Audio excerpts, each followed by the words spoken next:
Hello YouTube, Tribe of the Horror Realm, Chris and Teresa, and we're doing a response video to Thomas's, aka the 13th Wolfman. If you haven't seen his channel, it'll be posted down below.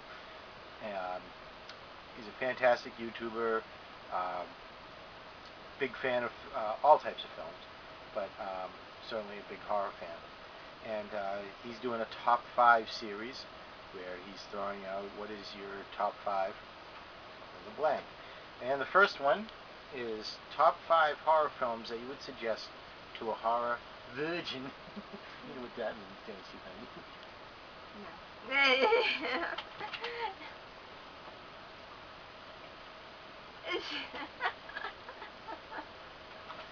So anyhow, without further ado, here is our collective top 5. First one, John Carpenter's The Fog.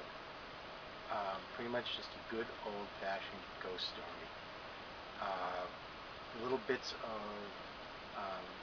graphic were put in afterwards because it was competing with films like Scanners, and the studio said, hey, we need to get it a little more spicier, so they threw in shots of when Tommy Lee Wallace gets stabbed, and when you see Blake with the worms in his face in that brief shot. It was all added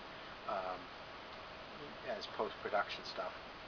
But it's a very scary film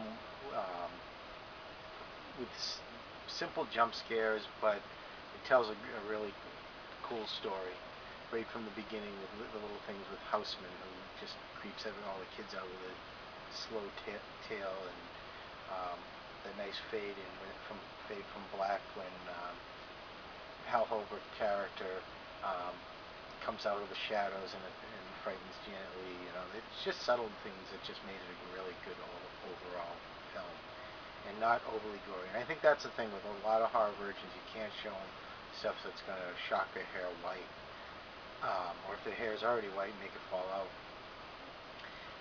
So that's probably a key. So that's pick one. Next pick.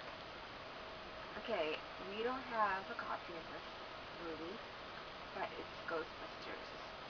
I know it's kind of a comedy, kind of horror, but I think the ghosts in it were a little bit low-key, and they're not that scary, so I think it'd be something enjoyable to watch. And the last scene in the movie is kind of scary, with the gargoyles coming to life, and the woman coming out of the White Castle from the back, and her coming out and her voice and everything. It was kind of a little creepy, but I don't think it would be to the point that it would just freak somebody out. But I think it'd be just maybe an enjoyable movie to watch and be a little scary on that side, but not too much to freak the person out. Third one, the original House of Wax.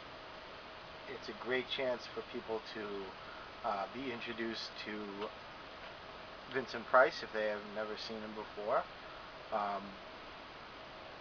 Charles Bronson has a role in the picture, as well as Carolyn Jones, who you would obviously know as Morticia Adams.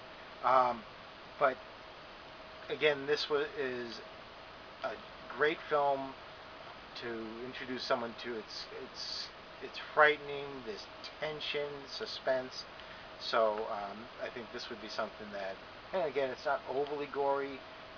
The reveal when you see Vincent Price with his true face can be a little shocking, but by that time I think people have gotten a grip onto it.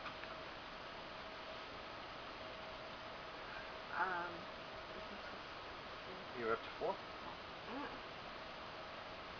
Frankenstein. This is one of my favorite movies, and I think a lot of the Universal movies are not so scary, and plus they leave a lot up to the imagination. They don't show the full picture as you would see in a movie of today, when you would actually see Dracula biting somebody's neck, or I just think it's a nice monster movie. Frankenstein is a great monster. Frankenstein's monster is a great monster, put it that way. And I think it's just a very enjoyable movie. It's a fun-loving movie. Also, you feel sympathy for the monster, and it's you get to feel something in the movie. It's emotional too, so it's not all about horror, but it's scary a little bit when you first see him, but after that, you get to grow an emotional attachment. And the the fifth one for the top five. Um, really, no surprise. Um, Mainly because the amount of blood they use in this movie, you could fill like a Dixie cup with. Um, but it's a very scary film. The music, the way it's shot, it keeps you at the edge of your seat. I mean, I'm sure if you've seen it tons of times and you're not a big fan of it, you may not enjoy it. But for someone that's never seen the picture, that's definitely going to keep them at the edge of the seats, and they're going to be freaking out that how close the shape gets to Laurie Strode, and they'll be screaming for it, or behind you, and such. So I think it's a out of all the really landmark horror films out there, that's probably the one that you could get away with showing them because it's not extremely gory but very effective film. So that's our top five. Thank you, Thomas, and we'll be back with I don't know, not day two, I guess, or part two, which we're going to do next. So if you see us wearing the same things, it's not like we're scrubbers. We're just shooting them one after the other. Hi.